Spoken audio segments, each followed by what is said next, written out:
Hello students, it is the Rutherford scattering formula। पिछले जो lecture second में मैंने आपको बताया था रदरफोर्ड स्कैटरिंग फार्मूला, और उसमें हम लोगों ने जो कैलकुलेशन किया था दैट वाज इम्पैक्ट पैरामीटर संघट्ट प्राचाल का हम लोगों ने कैलकुलेशन किया था, और संघट्ट प्राचाल का एंगल ऑफ स्कैटरिंग के साथ में हम लोगों ने उसको एक्सप्लेन किया था, बताया था कि इस प्रकार से यदि अल्फ़ा पार्टिकल्स गति करते हुए आएँ और यहाँ ये फॉइल जो पतली फॉइल है, ये चद्दर है, पन्नी है, इस पर आकर के उनकी बौछार हो, तो ये परमाणु के नाभिक से अगर ये इतनी दूरी से आएगा तो इस तरह से लौटेगा, और ज़्यादा दूरी से आएगा तो इस तरह से जाएगा। ये अगर मान लिया जाए कि b दूरी से ये आता है तो ये b इम्पैक्ट पैरामीटर होगा। ये एंगल विवर्तन प्रकीर्णन का कोण होगा, एंगल ऑफ स्कैटरिंग होगा। अगर अल्फ़ा पार्टिकल इस b दूरी से भी कम दूरी से आता है, यानी कि b से भी कम दूरी से इधर से आता है, तो फिर ये एंगल थीटा का मान बढ़ता चला जाएगा, और इस पर्टिकुलर एरिया के अंदर अगर आता है तो angle of scattering but natural कितना होगा, ये मोर देन 90 डिग्री होगा। 90 डिग्री तक तो ये यहाँ तक का हो जाएगा ये, लेकिन इससे भी ज़्यादा होगा तो ये मोर देन 90 डिग्री होगा अगर ये इस रीजन में आता है। इस रीजन का नाम होता है area of cross section of scattering, प्रकीर्णन का अनुप्रस्थ काट। इस चीज़ को आप एक एग्जाम्पल के रूप में भी समझ सकते हैं विद्यार्थियों। जैसे मेरे पास में ये एक फाइल है, और इस फाइल को एग्जाम्पल के लिए लिया है। इस फाइल को मैं इस वे में रख लेता हूँ, सीधी करके यूँ, और इधर से अल्फ़ा कणों की एक बौछार आ रही है। इस तरह से ये बौछार आती है अल्फ़ा कणों की, और इसमें हम बिल्कुल बीच में ये मान के चलें कि इसके बिल्कुल सेंटर पर यहाँ कोई न्यूक्लियस है, नाभिक है। ये मैं यहाँ तक कि इस डिस्टेंस को b डिस्टेंस लेके चलता हूँ, ये डिस्टेंस b डिस्टेंस है।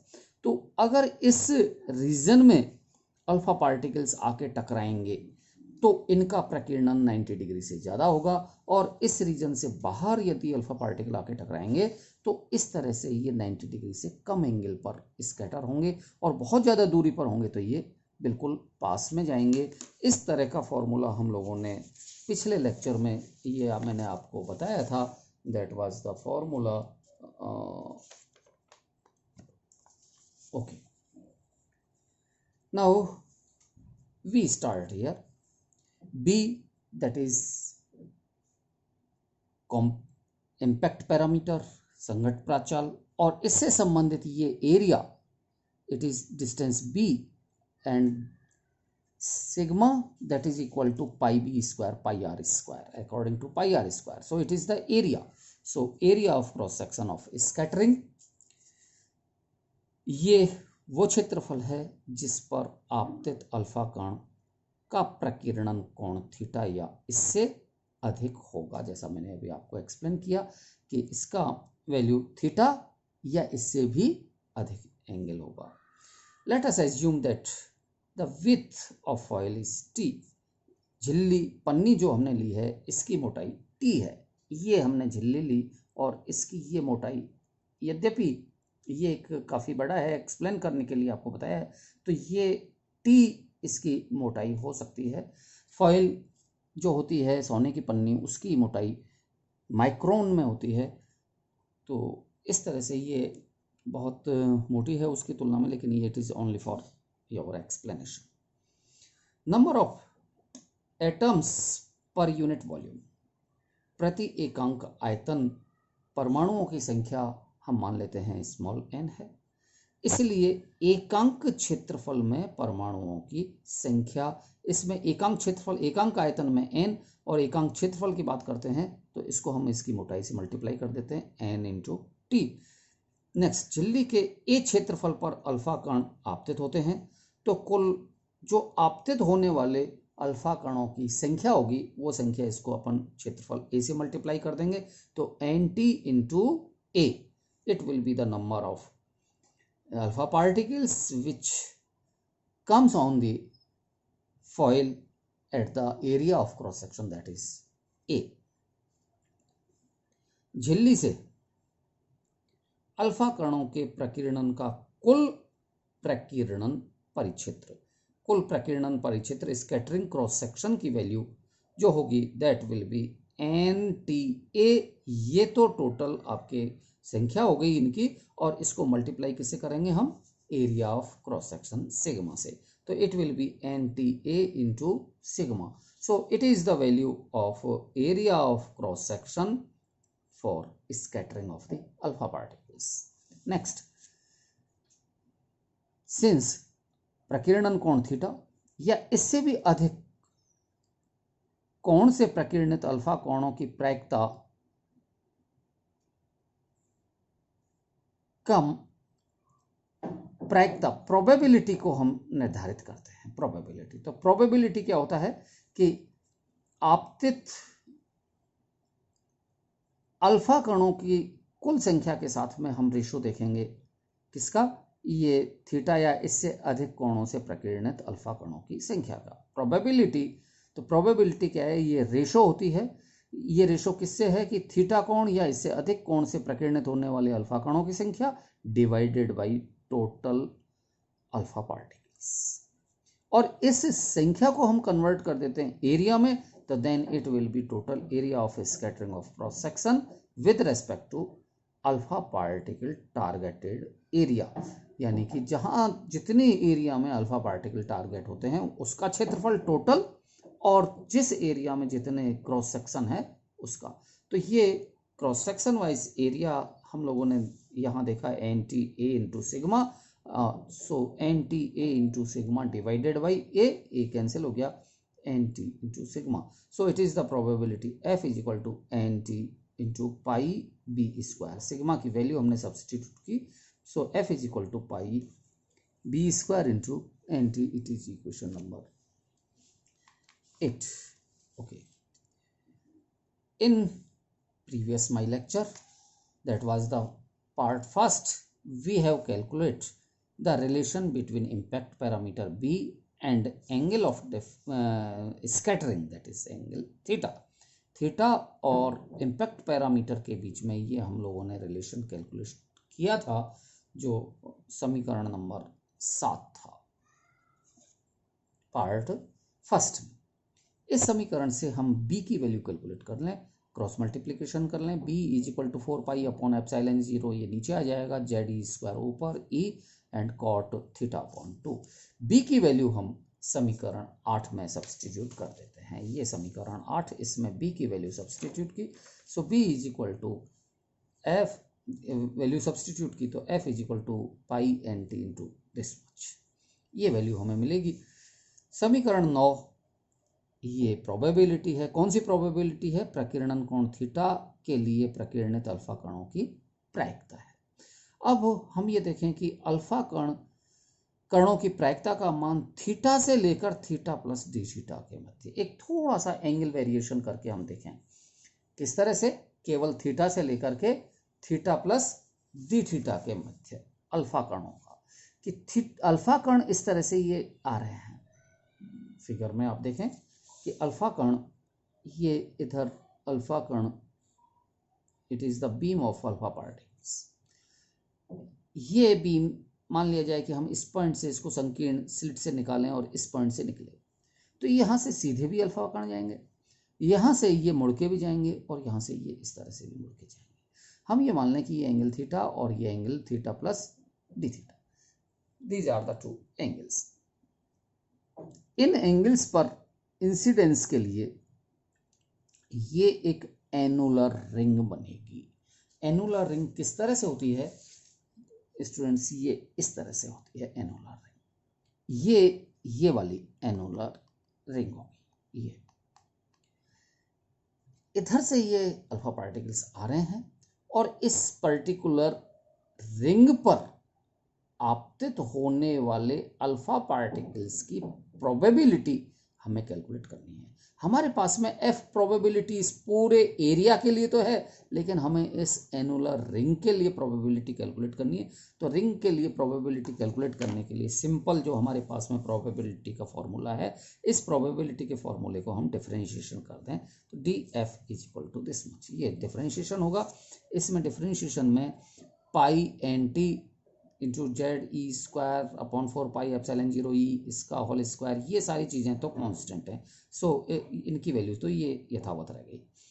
कॉट स्क्वायर थीटा बाई 2 इसका डिफरेंशिएशन करें अपन, तो कॉट स्क्वायर थीटा बाई 2 इसकी वैल्यू ये आएगी, ये कॉट है, इट इज कॉट। तो यहाँ डिफरेंशिएशन में 2 इधर आ जाएगा, फिर थीटा का डिफरेंशिएशन करेंगे 1/2, 2 से 2 कैंसिल हो जाएगा, तो कॉट थीटा बाई 2 और कॉट थीटा अपॉन 2 का differentiation sec square theta upon 2 with negative sign के, तो ये नेगेटिव साइन में आएगा। यहाँ नेगेटिव साइन का मतलब है, negative sign means theta increases, ये एंगल थीटा इंक्रीज करेंगे हम, तो probability of scattering of alpha particles will decreases, alpha particles की प्रोबेबिलिटी कम होती चली जाएगी। लेकिन चूंकि ये हम प्रोबेबिलिटी लेके चल रहे हैं और प्रायिकता हमेशा धनात्मक होती है, इसलिए इस ऋणात्मक चिन्ह का कोई यहाँ पर मीनिंग भी नहीं होगा। ये विद्यार्थियों मैंने आपको बताया था कि ये डिफरेंशिएशन है, नेगेटिव में आएगा ये फॉर्मूला, और इसमें इस पार्ट का क्षेत्रफल ये ए,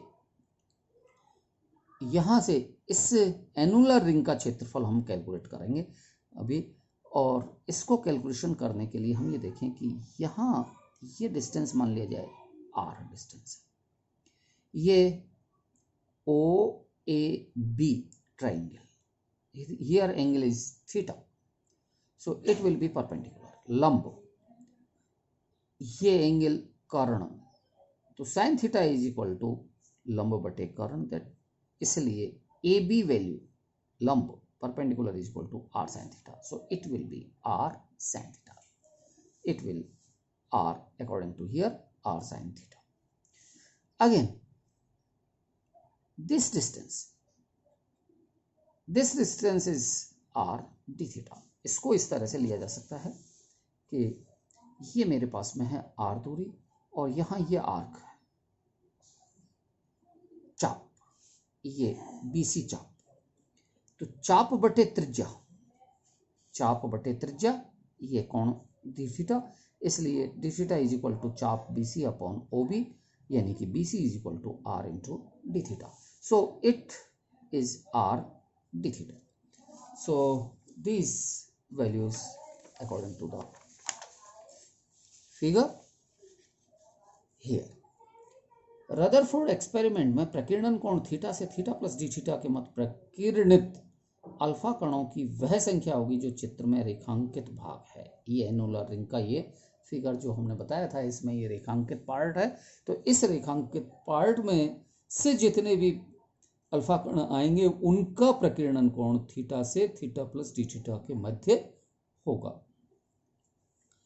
इस पार्ट का क्षेत्रफल, तो क्षेत्रफल क्या होगा, ds इज इक्वल टू रेखांकित भाग का क्षेत्रफल हम देख रहे हैं, और ये रेखांकित भाग का क्षेत्रफल कितना हो जाएगा, इसकी इस रेखांकित भाग की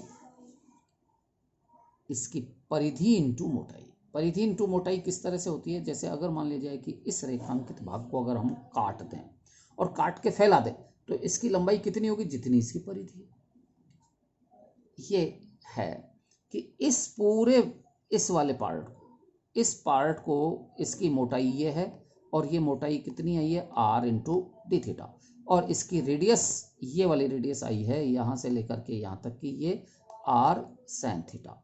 तो अब इससे केवल इस एनुलर पार्ट को अगर मैं यहाँ से इसमें से निकाल लेता हूँ और निकाल के इसको काट दूँ, काट के इसको फैला दूँ, तो ये एक आयत बन जाएगा। इस आयत की लंबाई हो जाएगी 2 पाई r, r की वैल्यू कितनी है, r sin theta, so its value is equal to 2 pi r sin theta, ये r की वैल्यू रेडियस इनटू इसकी मोटाई, that is r d theta, so its value ds is equal to 2 pi r² sin theta D theta. Sine को convert कर लिया हमने theta by 2 के हिसाब से, तो sine theta is equal to 2 sine theta upon 2 cos theta upon 2, 2 इधर multiply होगा, ये 2 4 pi R square D theta.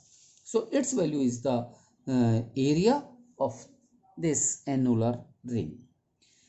यदि एक्सपेरिमेंट की पूरी अवधि में, अब इसको अपन थोड़ा सा देखें कि एक्सपेरिमेंट की पूरी अवधि में झिल्ली पर कुल ni कण टकराते हैं, कणों की संख्या टोटल ni है, तब प्रकीर्णन कोण थीटा से थीटा प्लस डी थीटा के मध्य प्रकीर्णित अल्फा कणों की संख्या ये होगी ni इंटू इस एरिया की प्रोबेबिलिटी, ni इंटू प्रोबेबिलिटी. और प्रोबेबिलिटी का यहाँ पे वैल्यू हमने ये सब्सटीट्यूट करते हैं, और सब्सटीट्यूट करके हम कैलकुलेट करें कि प्रति एकांक क्षेत्रफल का हम क्षेत्रफल से डिवाइड करते हैं. प्रकीर्णन कोण थीटा पर प्रकीर्णित अल्फा कणों की संख्या that is N theta is equal to ni into this probability divided by area, क्षेत्रफल. ये वैल्यू हमने सब्सटीट्यूट की, ni ये और df की वैल्यू यहाँ से समीकरण 10 से df इज इक्वल टू, इसमें मॉडुलस इसलिए लगाया कि नेगेटिव खत्म हो जाए, नेगेटिव का कोई मीनिंग नहीं होता प्रोबेबिलिटी में. सो ये वैल्यू हमने सब्सटीट्यूट की और ds की वैल्यू ये समीकरण 11 से. इसको काट दिया, और काटने के बाद में ये पाई भी कैंसिल हो गया, और we get n theta is equal to ni z square e4 cosec 4 theta upon 2 and 8 pi epsilon 0 e whole square r square. So it is an important relation, and this relation is known as Rutherford scattering formula. Rutherford scattering formula. इस सूत्र के अनुसार जब किसी foil पर alpha particles incident होते हैं तो फॉइल के परमाणु के नाभिकों से थीटा कोण पर प्रकीर्णित होने वाले अल्फा कणों की संख्या n थीटा है. इसका निरूपण इस रूप में की है. इससे हमें निम्न तथ्य प्राप्त होते हैं. क्या? n theta that is proportional to cosec 4 theta upon 2. Here theta, it is the angle of scattering. n theta that is proportional to t, प्रकीर्णक की मोटाई.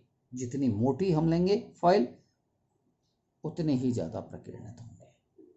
n theta is proportional to ze square, ze square का whole square, z square का whole square, z square e4 means it will be nucleus charge, नाभिकीय आवेश का वर्ग ये होगा. और it is proportional to small n. Small n means प्रकीर्णक के एकांक आयतन में परमाणुओं की संख्या. So it was the Rutherford scattering formula. दोनों लेक्चर्स में, दोनों पार्ट में मैंने ये इसको आपको एक्सप्लेन किया है. रदरफोर्ड के इस फार्मूला को हम ये देखें यहाँ से कि एक और इसमें रिजल्ट मिल रहा है. n theta is also proportional to 1 upon e square, that is 1 upon half mv square. Means आपतित अल्फा कण की गतिज ऊर्जा के वर्ग के ये व्युत्क्रमानुपाती होगा. It is the value. इन संबंधों को गाइगर मार्सडेन ने प्रायोगिक रूप से सिद्ध किया, जिससे परमाणु के रदरफोर्ड मॉडल को एक ठोस आधार प्राप्त हुआ. एक्सपेरिमेंटली इसको गाइगर मार्सडेन ने सिद्ध किया, और इसके आधार पर आज तक हम लोग ये मान के चलते हैं कि रदरफोर्ड के द्वारा जो परमाणु का मॉडल प्रस्तुत किया था वही मॉडल परमाणु का वास्तविक मॉडल है. इस मॉडल के अनुसार परमाणु में नाभिक न्यूक्लियस अंदर होता है और इसके चारों ओर का हिस्सा इलेक्ट्रॉन्स का होता है. यही तथ्य आज तक हम लोग इसको स्वीकार करते हैं. ये एक एक्सपेरिमेंट है रदरफोर्ड स्कैटरिंग फार्मूला के आधार पर, that is the relation between scattered alpha particles number and with respect to scattering angle theta. So it is this much. और ये प्रायोगिक रूप से भी ये सही सिद्ध रूप होता है। So it is the Rutherford scattering formula, equation number 12। Okay, thank you.